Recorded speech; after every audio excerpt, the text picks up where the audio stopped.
3 दिवसीय लखनऊ दौरे पर रक्षा मंत्री राजनाथ सिंह।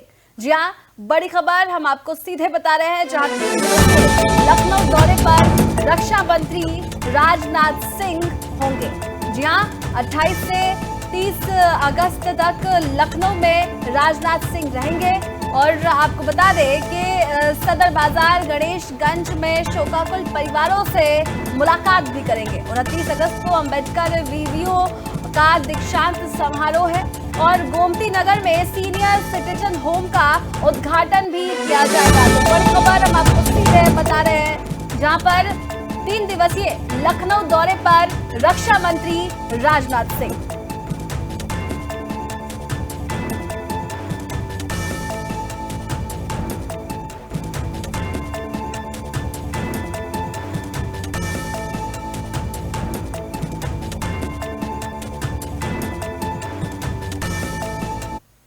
वहीं बढ़ेंगे अगली खबर की ओर। उत्तर प्रदेश विधानसभा चुनाव से पहले राज्य में सियासी माहौल गर्माता जा रहा है।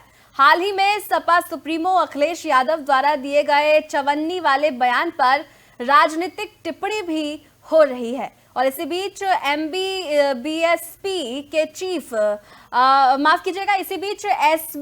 एसपी के चीफ ओम प्रकाश राजभर ने अखिलेश यादव पर जमकर निशाना साधा है। ओम प्रकाश राजभर ने सोशल मीडिया पोस्ट के जरिए अखिलेश यादव पर तीखा हमला बोला है।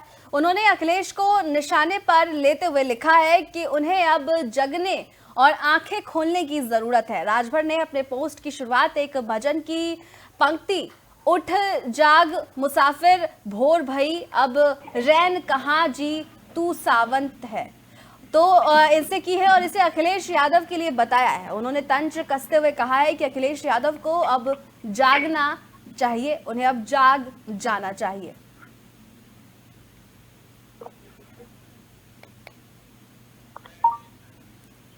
तो यूपी की सियासत में एक बार फिर आरोप प्रत्यारोप का जो तीखा दौर है वो देखने को मिल रहा है। ओम प्रकाश राजभर ने सोशल मीडिया पोस्ट पर अखिलेश यादव पर तीखा हमला करते हुए एक जो गाने की पंक्ति है उसे अखिलेश यादव के लिए बताया है। उन्होंने कहा है कि अब उन्हें जगना चाहिए, आंखें खोल लेनी चाहिए।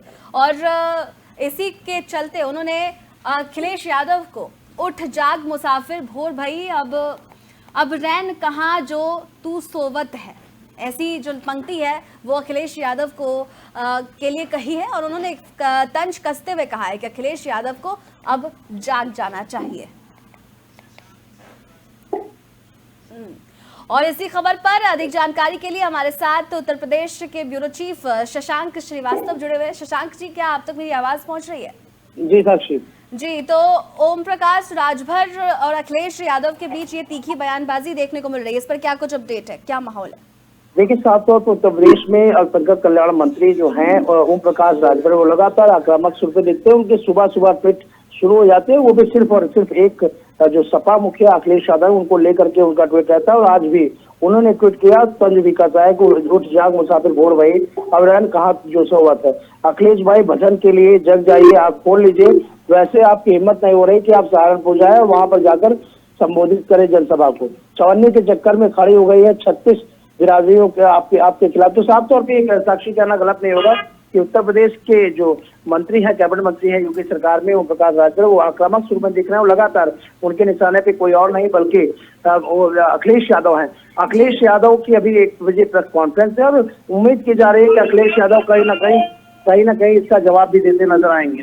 जिस तरह से लगातार सियासी सुरबाजी और गुटबाजी की बात कही जा रही है, चवन्नी को लेकर के जिस तरह से राष्ट्रीय लोकदल के मुखिया के लिए उन्होंने कहा था, तो कहीं ना कहीं पश्चिमी उत्तर प्रदेश में जो जनाधार है पार्टी का, वो भारतीय जनता पार्टी का अब मजबूत है। लेकिन ऐसे में समाजवादी पार्टी के सामने एक बड़ा चैलेंज है कि जिस तरह से उन्होंने राष्ट्रीय लोकदल के नेता चौधरी चरण सिंह के पोते और अजीत सिंह के बेटे को उन्होंने चवन्नी का नेता बताया था और चवन्नी से रुपया बनने की बात कही थी, उसको लेकर के ओम प्रकाश राजभर लगातार आक्रामक सुर में दिखते हैं। जी, तो आक्रामक होते के साथ अब प्रदेश में राजनीति जो है वो गर्माती नजर आ रही है। और क्या लगता है आपको कि अब इस पर समाजवादी पार्टी की तरफ से प्रतिक्रिया सामने आएगी?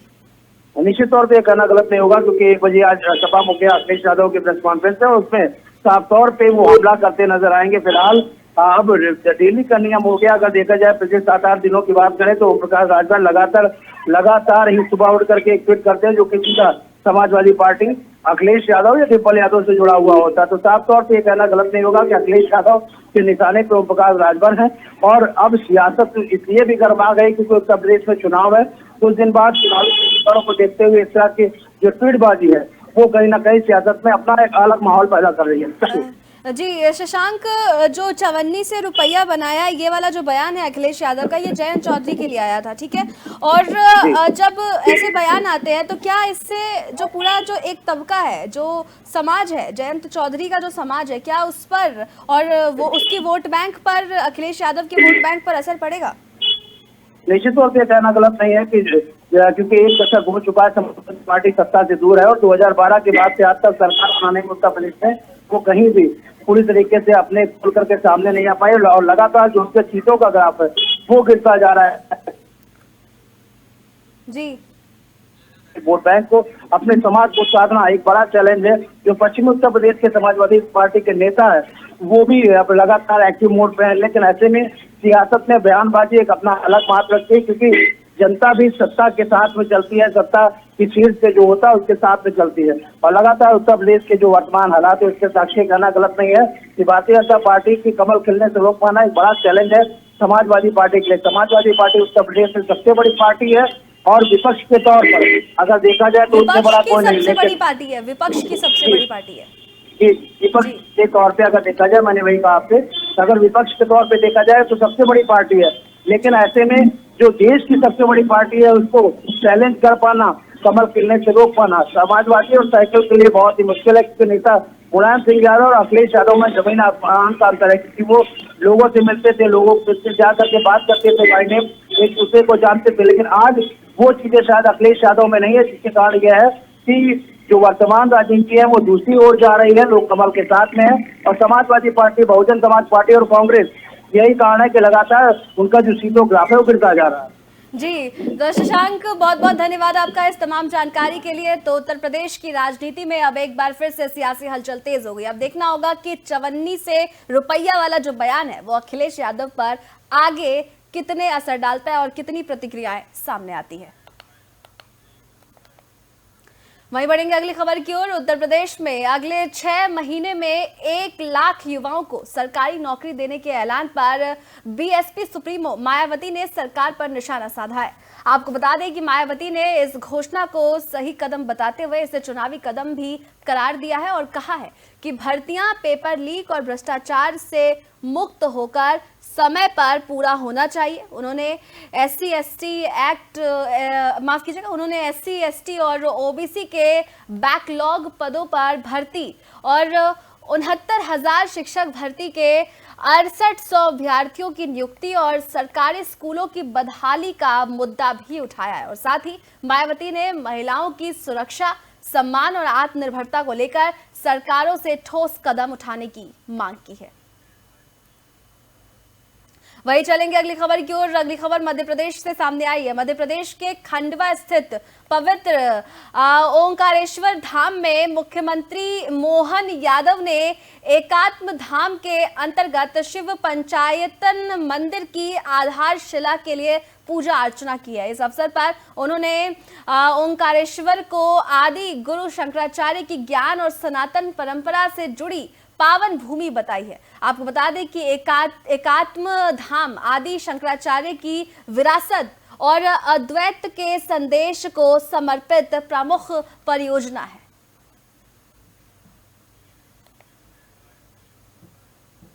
वहीं चलेंगे अगली खबर की ओर। अगली खबर लखनऊ से सामने आई है। लखनऊ में जातीय जनगणना को लेकर स्वामी प्रसाद मौर्य ने प्रधानमंत्री नरेंद्र मोदी को पत्र लिखा है। पत्र के जरिए उन्होंने प्रस्तावित जातीय जनगणना में पिछड़े वर्गों के लिए अलग और स्पष्ट कॉलम रखने के साथ जातिवार जनगणना को अनिवार्य किए जाने की मांग की है। आपको बता दें कि मौर्य का कहना है कि इससे ओबीसी की वास्तविक आबादी के साथ उनकी सामाजिक शैक्षणिक स्थिति, रोजगार और प्रतिनिधित्व के प्रमाणिक आंकड़े सामने आ सकेंगे। आपको बता दें कि साथ ही उन्होंने कहा है कि इन आंकड़ों के आधार पर सामाजिक न्याय, समान अवसर, आरक्षण और कल्याणकारी योजनाओं को प्रभावी तरीके से लागू किया जा सकेगा।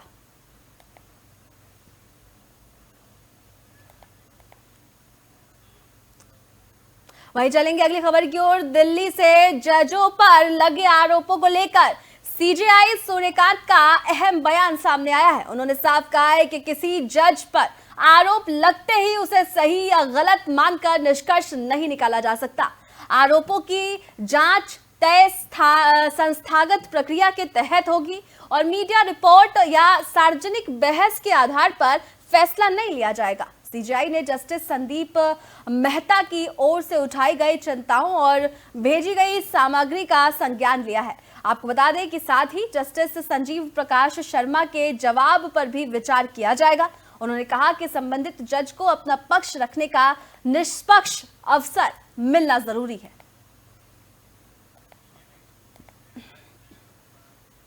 वहीं रुक करेंगे अगली खबर की। उत्तर प्रदेश के सुल्तानपुर से होकर गुजरने वाली पूर्वांचल एक्सप्रेसवे पर आज सुबह तेज रफ्तार ट्रक ने गुड़गांव से बिहार जा रही बस में पीछे से जोरदार टक्कर मार दी। आपको बता दें कि बल्दीराय थाना क्षेत्र में माइलस्टोन 96 के पास हुए हादसे में बस सवार 3 यात्रियों की मौत हो गई, जबकि 11 लोग घायल हो गए। हादसे के बाद एक्सप्रेसवे पर चीख पुकार मच गई और सूचना मिलते ही प्रशासन के लोग भी पुलिस बल के साथ मौके पर पहुंचे। वहीं मुख्यमंत्री योगी आदित्यनाथ ने जनपद सुल्तानपुर में हुए सड़क हादसे का संज्ञान लिया। तो रुक करेंगे अगली खबर की। महाराष्ट्र से खबर सामने आई है। महाराष्ट्र के धुले से एक बेहद दर्दनाक खबर सामने आई है, जहां महावितरण के 25 वर्षीय कर्मचारी सागर बापू पाटिल की करंट लगने से मौत हो गई। सागर की शादी महज 4 महीने पहले 1 अप्रैल 2026 को हुई थी और आरोप है कि ड्यूटी के दौरान लाइन बंद करने की प्रक्रिया में लापरवाही बरती गई। परिवार का दावा है कि 11 केवी की 2 लाइनों में से सिर्फ 1 लाइन बंद की गई, जबकि सागर को पोल पर चढ़कर काम करने के लिए कहा गया। इसी दौरान उन्हें तेज करंट लगा और उनकी मौत हो गई। परिजनों ने जिम्मेदार अधिकारियों और कर्मचारियों के खिलाफ कार्रवाई की मांग की है और कार्रवाई नहीं होने पर महावितरण कार्यालय के बाहर दशक्रिया करने की चेतावनी भी दी गई है। संबंधित अधिकारी ए असू, जे असू, डीवाय असू, कोणी फोन उचलला नाही। जे सुद्धा फोन उचलत नाही। त्यांचा कंपनीचा नंबर आहे, त्यांनी बंद करून ठेवलेला फोन आणि त्यानंतर डीवाय त्यांनी सुद्धा फोन बंद करून ठेवलेला आहे। तर संबंधित याच्यावर कोणावर गुन्हा दाखल झाला पाहिजे मित्रांनो। तर तुम्हाला एक अजून एक गोष्ट सांगतो, हे 70 हजार रुपये पेमेंट घेते हे अधिकारी परमनंट माजले साले। हे बघू शकता तुम्ही, हे किती दिवसाचे आलेले नाही। तो चलिए चलेंगे अगले खबर की ओर। महाराष्ट्र के मालेगांव में टीपू सुल्तान की तस्वीर को लेकर पुराना विवाद एक बार फिर गर्मा गया है। आपको बता दें कि मालेगांव महानगर पालिका की डिप्टी में शाने हिंद निहाल अहमद के रेनोवेट किए गए कार्यालय में टीपू सुल्तान की तस्वीर दोबारा लगाई गई है। ऑफिस में छत्रपति शिवाजी महाराज और डॉक्टर बाबा साहेब अम्बेडकर समेत कई महापुरुषों की तस्वीर भी मौजूद है। और इससे पहले फरवरी 2026 में भी तस्वीर लगाए जाने पर बीजेपी और शिवसेना ने विरोध जताया था, जिसके बाद तस्वीर हटाई गई थी। और अब रिनोवेशन के बाद तस्वीर एक बार फिर से लगाए जाने पर बीजेपी ने पुलिस में शिकायत कर कार्रवाई की मांग की है। वहीं डिप्टी मेयर अपने फैसले पर कायम है और टीपू सुल्तान को देश के लिए बलिदान देने वाला बताते हुए तस्वीर लगाने को सही ठहरा रही है। चलेंगे अगली खबर की ओर। राजस्थान से खबर सामने आई है। आपको बता दें कि रिंगस में 29 वर्षीय महिला की संदिग्ध परिस्थितियों में मौत के बाद हड़कंप मच गया है। मृतका के मायके पक्ष ने ससुराल वालों पर मारपीट के बाद महिला को आग लगाकर हत्या करने का गंभीर आरोप लगाया है। परिजनों का कहना है कि जब तक ससुराल पक्ष के लोगों को गिरफ्तार नहीं किया जाता तब तक पोस्टमार्टम नहीं कराया जाएगा। मामले में डिप्टी राजेश कुमार जांगीड़ की समझाइश के बाद पोस्टमार्टम कराया गया और शव परिजनों को सौंप दिए गए। आपको बता दें कि मृतका के छोटे भाई हेमंत देवदा की रिपोर्ट पर मुकदमा दर्ज कर लिया गया है और मामले की जांच खाटू श्याम सदर थाना अधिकारी अमित नागौरा को सौंपी गई है। मुझे कल दिन में फ़ोन आया मेरी बहन का दोपहर में किसी दूसरे के फ़ोन से कि उसके ससुर, सास और उसका देवर उसको मारपीट कर रहा है। फिर हमने उनको थोड़ा समझा बुझा के उनको घर भेज दिया। लेकिन उसके बाद में लगभग 4 बजे के 4 साढ़े 4 के लगभग मेरे को मेरे जीजाजी का फ़ोन आता है कि तीनों जली हुई हालत में उसको जेडी हॉस्पिटल में लेके गए। सदर थाना के अंतर्गत लिखा प्रवास गाँव में एक महिला थी माया, तो उसका भी हमने 304 में प्रकरण दर्ज कर लिया है और उसका भी पोस्टमार्टम, दोनों बॉडी का पोस्टमार्टम करवा रहे हैं और उसमें भी हमने कुछ एक सस्पेक्ट के आधार पर डिटेन किए हैं। विधि सम्मत कार्रवाई करने के लिए हम पाते हैं और जनता और पीड़ित परिवार, हम मतलब पुलिस परिवार की तरफ से, पुलिस प्रशासन की तरफ से। तो चलेंगे अगली खबर की ओर। सीकर के रिंगस थाना क्षेत्र में आभावास गांव में देर रात 35 वर्षीय युवक दीपक वर्मा का संदिग्ध परिस्थिति में शव मिलने से सनसनी फैल गई है। युवक का शव शराब के ठेके के पीछे मिला है और उसके लिए सिर पर गंभीर चोट के निशान भी बताए जा रहे हैं। सूचना पर रिंगस पुलिस और FSL टीम मौके पर पहुंची और शव को रिंगस उग्र जिला अस्पताल की मोर्चरी में रखवाया गया है। घटना में नाराज परिजनों ने करीब 6 घंटे तक अस्पताल में धरना दिया और आरोपियों की गिरफ्तारी के साथ परिवार को आर्थिक सहायता और मृतक की पत्नी को सरकारी नौकरी देने की मांग की है। वहीं प्रशासन और विधायक के लिखित आश्वासन के बाद धरना समाप्त हुआ है। पुलिस के मुताबिक मामले में 5 संदिग्धों की डिटेल किया गया है और जांच जारी है। जो भी मुलजिम है उनको अरेस्ट कर लिया और एक भी व्यक्ति नहीं बचेगा। मैं मीडिया के माध्यम से ये कहना चाहूँगा कि जो अपराध हुआ है ये पुलिस और प्रशासन पर विश्वास रखें कि जो घटना हुई है, जिसने अपराध किया है उसकी जगह वो जेल है और पुलिस का भय। ये मैं आपको आज कह रहा हूँ कि एक भी व्यक्ति इसमें आरोपी नहीं बचेगा, तो किसी भी रूप में होगा। ऐसी ही एक सेम घटना कल सदर थाना के अंतर्गत लिखवा कबास गांव में एक महिला थी माया, तो उसका भी हमने 304 बी में प्रकरण दर्ज कर लिया है और उसका भी पोस्टमार्टम, दोनों बॉडी का पोस्टमार्टम करवा रहे हैं और उसमें भी हमने कुछ एक सस्पेक्ट के आधार पे डिटेन किए हैं। विधि सम्मत कार्रवाई करने के लिए हम पाते हैं और जनता और पीड़ित परिवार, हम मतलब पुलिस परिवार की तरफ से, पुलिस प्रशासन की तरफ से पीड़ित आदमी के साथ हैं हम। लेकिन किसी भी रूप में जो नियम विरुद्ध जो काम है वो नहीं होगा। तो वहीं चलेंगे अगली खबर की ओर। अजमेर में रेलवे भर्ती बोर्ड के मुख्य कार्यालय अधीक्षक रवि मीणा के अपहरण मामले का पुलिस ने खुलासा कर दिया है। पुलिस के मुताबिक 22 अगस्त को रवि की मां सामवंती देवी ने ससुराल पक्ष के लोगों के खिलाफ अपहरण की शिकायत दर्ज कराई थी और आरोप है कि रवि को छोड़ने के बदले 51 लाख रुपए की फिरौती मांगी गई थी। मामले की गंभीरता को देखते हुए पुलिस और साइबर सेल की विशेष टीम ने सीसीटीवी फुटेज और तकनीकी साक्ष्यों के आधार पर जांच शुरू कर दी है। ये पुलिस थाना सिविल लाइन पर 22 अगस्त को एक महिला परिवादी है जिनका नाम सामवंती देवी है। उन्होंने थाने पर आकर एक लिखित रिपोर्ट पेश की कि उनका एक लड़का रवि मीणा, जो रेलवे भर्ती बोर्ड अजमेर में मुख्य कार्यालय अधीक्षक के पद पर कार्यरत है, वो दिनांक 21 अगस्त को अजमेर से बांदीकुई के लिए रवाना हुए थे, लेकिन वो 22 तारीख को बांदीकुई पहुंचे नहीं, जिस पर इसकी मां को जो है शक हुआ कि इसका अपहरण हुआ है और इसके ससुराल वाले, इसकी पुत्र वधू जो है सुमित्रा, उसका भाई महेंद्र पालाराम, उसका पिता छुट्टन, इंद्राज आदि लोगों ने जो है उसका अपहरण किया है, जिस पर प्रकरण दर्ज किया गया। प्रकरण दर्ज कर अपहरण की धाराओं में प्रकरण दर्ज करके अनुसंधान प्रारंभ किया गया। तो रुक करेंगे अगली खबर की। धौलपुर के मेनिया उपखंड क्षेत्र में मांगरोल गांव में 1.5 महीने से जलभराव की समस्या ने ग्रामीणों की मुश्किलें बढ़ा दी है। पोखर का गंदा पानी मुख्य मार्गों पर जमा होने से करीब 25 घरों का संपर्क मुख्य रास्ते से कट गया है और ग्रामीण का आरोप है कि निकासी की उचित व्यवस्था नहीं होने के कारण हालात लगातार बिगड़ रहे हैं। स्कूली बच्चे, बुजुर्ग और राहगीरों को गंदे पानी से होकर गुजरना पड़ रहा है और वहीं जलभराव के चलते मच्छर और जहरीले कीड़ों का प्रकोप बढ़ने से डेंगू, मलेरिया जैसी बीमारियों का खतरा भी लगातार बना हुआ है। ग्रामीणों ने सरपंच और सचिव की कार्यशैली पर सवाल उठाते हुए प्रशासन से तत्काल पंप लगाकर पानी को निकासी और सड़क की मरम्मत कराने की मांग की है। जो बरसात का पानी है, इसमें बहुत सारी जगह पानी बढ़ा हुआ है और आने जाने के लिए रास्ता, ये मेन रास्ता है और मेन रास्ते में अवरुद्ध होने के कारण बूढ़े बड़े बच्चे, बुजुर्ग और सभी परेशान हैं। आप भी अभी देख सकते हैं, एक जो किसान है अपने मवेशियों को अड्डे पे ले जा रहा है और वो पानी में निकाल के ले जाता है, और जहाँ कई प्रकार के जीव जंतु हैं इसके अंदर, और अपने पास ही सरकारी आंगनबाड़ी है वो बंद पड़ी हुई है, पीछे मेरे जस्ट पीछे सरकारी हॉस्पिटल है और कचरा पात्र भी है, और बहुत सारी जो सरकारी योजनाएं हैं जो बंद पड़ी हुई हैं। तो मैं सरकार से निवेदन करता हूं, प्रशासन से गुहार लगाता हूं कि जल्दी से जल्दी इस समस्या से निदान पाने के लिए प्रयास करें, और ग्रामीण भी इस जगह के लिए यानी साफ सफाई करने के लिए धरने प्रदर्शन करने की कोशिश कर रहे हैं और करेंगे।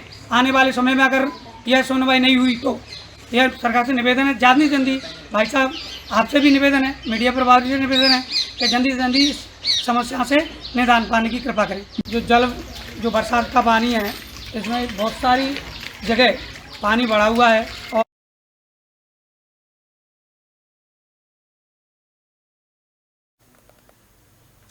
वहीं बढ़ेंगे अगली खबर की ओर। महाराष्ट्र के वर्धा के अलीपुर गांव में अवैध पशु वध का आरोप लगाते हुए स्थानीय लोगों ने पुलिस प्रशासन पर सवाल उठाए। ग्रामीणों का दावा है कि जय भीम वार्ड इलाके में देर रात कथित तौर पर गाय और बैलों का वध किया जा रहा है और मांस आसपास के गांवों में भेजा जाता है। आपको बता दें कि बजरंग दल के कार्यकर्ताओं का कहना है कि वो पहले भी वध के लिए ले जाए जा रहे पशुओं को पकड़कर पुलिस के हवाले कर चुके हैं, लेकिन प्रभावी कार्रवाई नहीं हुई। वहीं स्थानीय लोगों ने रात के समय संदिग्ध गतिविधियों और पशुओं के परिवहन को लेकर भी चिंता जताई है। हालांकि इन आरोपों की आधिकारिक पुष्टि जांच के बाद ही हो सकेगी।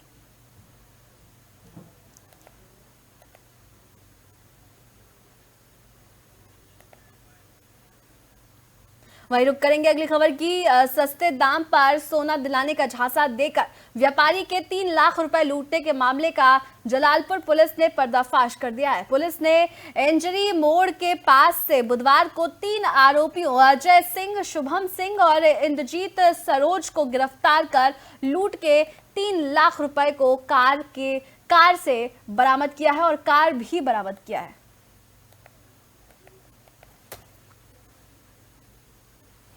सर के दिशा निर्देश पे और हमारी जलालपुर पुलिस टीम एसओजी और सर्वेलेंस के संयुक्त प्रयास से, जैसे मैंने बताया कि एक धोखाधड़ी और लूट करने वाले गिरोह का पर्दाफाश कर उनके पास से लूट किए हुए 3 लाख रुपए 100% बरामद किए गए हैं और उन्हें न्यायिक अभिरक्षा में भेजा जा रहा है।